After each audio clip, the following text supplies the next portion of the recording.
꽤 오랫동안 변하지 않는, 와, 그 시절에도 그 기술이 있었다고? 하는 기술들이 꽤 있더라고요. 많죠. 카메라도 꽤 오래전에 이 기술이 있었다면서요? 이게 2000년 이상 전에 있었던 기술이다라고. 그러니까 사실은 카메라 자체는 모르겠지만은 사물을 반사해서 보는 기술들은 사실 오래전부터 있었고, 고고학에서 보면은 맨날 기술이 발달되었다라고 생각하는데 저희가 잊으면 안 되는 게요, 새로운 기술이 들어오면은 과거의 기술은 저희가 잊어버려야 됩니다. 그러면 당연한 것들을 저희는 이게 그런 게 있었어라고 놀랄 수 있지만은 기본 살아가는 원리는 다 똑같지 않을까. 예컨대 동굴벽화 있거든요. 뭐 아주 그냥 생동적으로 막 소가 뛰고 막 하는 거 있는데 컴컴한 데서 횃불만 켜고 그렸는데 똑같이 복원을 했거든요. 그들 사이에서 무엇인가 그거를 복원해내는 기술이 있었던 것이었겠죠. 다만 그거는 저희가 세상을 동굴을 버리면서 어떻게 해서 어두움 속에서 그러한 피사체를 구현할까라고 하는 거, 그런 것을 사실은 완벽하게는 발견을 못하는 게 또 이 고고학인데, 그나마 이집트가 활약이 잘 남아 있으니까.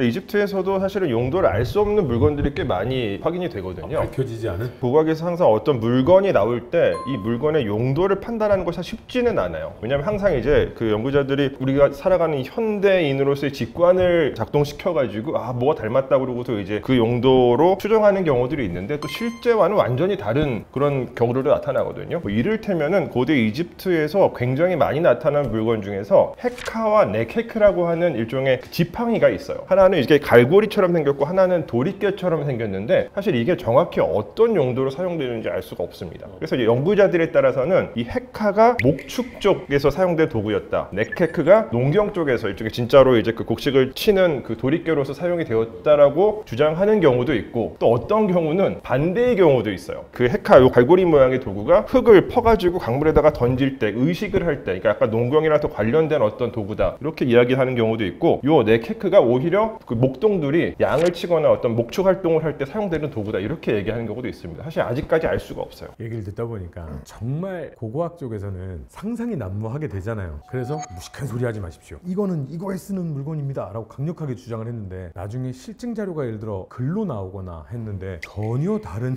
내용이 나와서 머쓱 이런 경우도 있겠어요. 제가 고고학 할 때 리포트를 얘기할 때 이런 게 있어요. 2000년, 3000년 뒤에 내 방을 우리 집 발굴한다면 어떨까? 그러면은 이제 왜 종이는 다 썩어 없어지고 났는데, 인상 깊었었던 한 리포트가 저희 왜 변기 있지 않습니까? 변기는 다 사라지고 아무것도 없고 이제 구조밖에 안 남았는데 물을 내리면은 대량의 물이 나온다. 이거는 머리 감는 도구였을 것이다. 사실 보면 그런 뜻도 하거든요. 예, 그런 식으로 있고, 또 저희가 재미있는 게 청동기 중에 있어요. 파이 있죠? 파이 형태 청동기가 있는데 이게 무려 40년 동안 풀리지 않은 미스테리였어요. 근데 그거는 허무하게도 허리띠에 걸고 이렇게 고삐 말 탈 때 고삐를 거는 도구였었어요. 근데 더 웃긴 거는 40년 전에 어떤 분이 이미 그거를 그렇게 썼었어요. 근데 다른 분들이 아이고 말도 안 되는 소리 하지 마쇼 이러고 이제 무시했는데, 나중에 사슴돌이라고 해가지고 그 전차병을 갖다 묘사한 그림이 있는데 그 사람의 허리띠에 그 파이가 딱 새겨져 있는 거예요. 그래서 그분을 다시 평가하고, 거 봐라 내가 뭐라 그랬니? 그분을 정말 많이 무시했던 분한테 소심한 복수 같은 거. 근데 뭐 저도 그때 욕한 사람 중에 한 명이기 때문에 참 내가 이제 말을 못하는데 정말 그 죄송하다는 다시 한번. 그 선생님 말씀 듣다 보니까 한 가지 생각난 게, 그 고대 이집트에 헬리콥터가 있었다, 전구가 있었다, 이런 주장을 하시는 분들이 있어요. 진짜요? 예, 그게 그림이 있습니다. 이제 이집트의 그 아비도스라고 하는 곳에 가면은 세티 1세가 만든, 세티 1세가 이제 그 일종의 오시리스 신한테 바치기 위해서 만든 신전이 하나 있는데, 그 신전의 상인방에 보면은 헬리콥터 그림이 그려져 있어요. 실제 헬리콥터처럼 생겼어요. 헬리콥터처럼 생겼어요. 나중에 아마 자료 사진을 넣어 주실 텐데, 헬리콥터도 있고 일종의 뭐 레이싱카도 있고 잠수함, 뭐 우주선, 이런 그림들이 있습니다. 그러면 그 레오나르도의 그림보다 훨씬 그렇죠. 이전인 거잖아요. 예, 그러니까 대략 한 기원전 1280년대에 이제 만들어진 신전이다 보니까 그런 그 그림들이 있어요. 근데 이 그림은 그냥 겉보기에는 무조건 헬리콥터예요. 그래서 이 그림을 근거로 고대 이집트에 그 슈퍼 테크놀로지가 있었다, 오버 테크놀로지가 있었다라고 주장하는 분들이 있는데, 사실 이거는 굉장히 간단한 현상입니다. 팔림프세스트라고 하는 그 현상인데, 그러니까 원래 그 이집트의 문자들은 대체로 그림 형태처럼 쓰여지잖아요. 그러니까 원래 처음에 세티 1세가 거기다가 어떤 문장을 써 넣어요. 그 문장은 데르페제트 페세제트라고 하는 문장인데, 그 9개의 활을 쳐부수다라고 하는 내용이에요. 여기서 9개의 활은 이집트의 전통적인 적들입니다. 근데 이 신전을 세티 1세가 완공하지 못하고 사망을 하는데, 그래서 그 아들이 람세스 2세, 가장 유명한 람세스죠. 람세스 2세가 이제 이어받아서 지어요. 근데 아마 아버지가 썼던 문장이 마음에 안 들었는지 이 사람이 문장을 고쳤습니다. 메키 케메트 우아프 카수트. 이거는 이집트를 지키고 외국을 쳐부순다라고 하는 문장이에요. 근데 이제 고대 이집트인들이 이 돌에다가 이제 문자를 새기고 나서 고칠 때 어떻게 고치냐면 회를 칠한 다음에 다시 파요. 근데 그게 세월이 지나서 회가 떨어진 거예요. 두 개의 문장이 겹쳐서 있다 보니까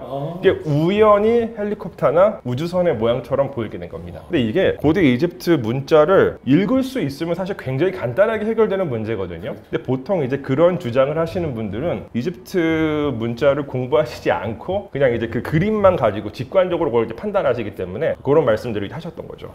사실은 이집트와 똑같은 게 우리나라 근처도 있어요. 어떤 거요? 그러니까 이게 말갈이나 이제 고구려에 그 부속된 사람들의 후예가 있는데요. 나나해족이 있는데 이 사람들이 19세기 때 이미 비행기를 타요. 예? 그러니까 샤만이 이제 의식을 할 때 앞편이 호랑이고 날개가 달려가지고 그 뒤에 조종을 하는 그림들이 있어요. 그러니까 그냥 별거 아니고 자기 정령 인형들을 갖다 놓은 거거든요. 그리고 이제 호랑이 같이 생겼는데 얘가 이제 뱀과 호랑이 결합이 된 거예요. 샤만이 자기 위에 가려면은 하늘에 가려면은 날아가야 되니까는 날개를 달았어요. 그래서 처음에 이거 보고는 아니 이거 20세기에 비행기를 보고 그렸냐? 그게 아니라 19세기, 18세기다. 사람이 생각할 수 있는 날 것이라는 게 그때 이미 나왔고, 그러니까 저희가 비행기를 몰랐으면 당연히 아 호랑이에 날개 붙였네 이렇게 말할 텐데 비행기를 아니까 비행기처럼 붙여요. 근데 사실은 오버 테크놀로지 하면 이슬람 쪽에서도 그때 당시에는 굉장히 발전된 기술들 많이 있지 않았어요? 그 좀 카메라 얘기하셨잖아요. 네네. 카메라는 아니지만 이 사람이 눈을 보는 게 그전에는 사람의 눈에서 빛이 나와서 우리가 뭘 볼 수 있다고 믿었어요. 그렇게 믿었던 때가 있었습니다. 근데 그걸 처음으로 아니다. 빛이 반사돼서 눈이 물체를 인식한다. 그거를 처음으로 발견한 사람이 지금의 수도로 치면 이라크의 바스라라는 곳이 있거든요. 965년에 태어난 이븐 알 하이삼이라는 사람입니다. 이 사람이 광학의 아버지예요. 광학의 책을 썼고, 그래서 이 사람의 이거를 2015년에 세계 빛의 해라고 할 때 이 사람을 딱 이름을 처음으로 거론합니다. 이븐 알 하이삼. 그리고 지금 뭐 샤만이 날아다니고 뭐 비행기 얘기했지 않습니까? 이 비행기 물체를 처음으로 만든 사람이 지금의 코르도바 출신인데요. 아바스 이븐 피르나스라고, 이 사람이 9세기 사람인데 처음으로 나는 비행체를 처음으로 시도했어요. 이게 무슬림에서 나온 겁니다. 아니 근데 시도는 하다가 떨어져 죽은 사람들이 물론 역사상 많이 있었을 테니까. 아니, 그러니까 그런 비행체를 처음 만들었다라는 기록이 있어요. 뭐 이렇게 행글라이더 비슷한 거 같던 것 같아요. 행글라이더 같은 거. 9세기예요? 네, 9세기에. 우리가 생각한 것보다 좀 빠르죠. 근데 이제 문제는 항상 그러죠. 그런데 왜 발전을 못했느냐. 거기에 대해서 할 말이 없어요. 할 말은 없는데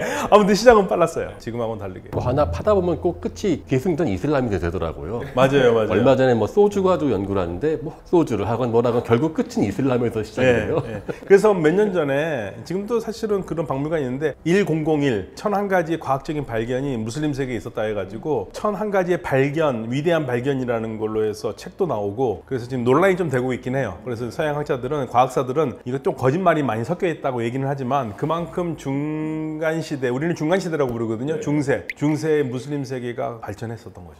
그 참 완전 뒤로 돌아서 수천 년 이상 전이라면 이집트 쪽으로 많이 가고, 좀 중간 세대 쪽으로 가면은 이슬람이 굉장히 많이 발전했고, 이제 근세로 와서는 유럽이 발전하고. 근데 우리 강 교수님이 딱 오면서 이집트 이전도 있었네 라는 이야기가 또 사실은 막, 그게 이제 기술 자체는 다 알고 있었던 것 같아요. 그래서 저는 이제 가장 먼저 그런 말은 우리가 이 기술로 과거하면 뭘 할 수 있을까? 할 수 있는 게 아무것도 없을 것 같고, 저희는 아마 일주일도 못 살 거란 말이죠. 당장. 근데 이집트 사람들은 그 기술들을 씨앗은 다 갖고 있는데 꽃을 피운 건 이집트니까. 그리고 무엇보다 이집트가 이제 어떤 뭐 굉장히 많은 것들의 기원이 된다라고 이야기되는 것은 사실 그러니까 남겨져 있는 흔적이 많기 때문인 것 같아요. 기록도 많고 또 이제 물리적인 어떤 흔적들도 굉장히 많고, 그렇다 보니까 이제 그렇게 얘기되는 것 그렇죠. 같습니다. 이제는 역사를 보다 채널의 시청자분들은 요 정도 농담은 어느 정도는 이해하시지 않을까. 네. 그러니까 근데 사실은요, 뭔가를 발견해도 구슬이 서말해야 돼 꿰어야 법이잖아요. 근데 무슬림 세계가 석유를 정제를 할 줄 알았어요. 석유 정제 기술이 네. 있었다고요? 15세기에 우리가 아랍어 사전을 보면은 정제 기술을 했다는 게 있어요. 그래서 우리가 등유를 약으로 썼어요. 등유를 약으로도 먹기도 하고. 그러니까 등유를 했다는 얘기는 검정 석유에서 뭔가를 정제했다는 거죠. 예, 그러니까 오랫동안 석유를 써왔습니다. 뭐 이렇게 약으로도 바르고 그 소화제로도 먹고, 근데 정작 발전을 못한 거죠. 사실 그 소주도 결국은 증류 기술이잖아요. 알렌빛 같은 증류기술 만들었으면은 석유도 다 할 수 있었는데, 문제는 술을 안 먹으니까 소주를 만든 사람은 또 우리 그 몽골 또 거란 뭐 많이 나오고 있다고 해서 그러니까 석유가 있어가지고 석유로 이 증기 기관도 만들고 했어야 되는데 그거는 못한 거죠.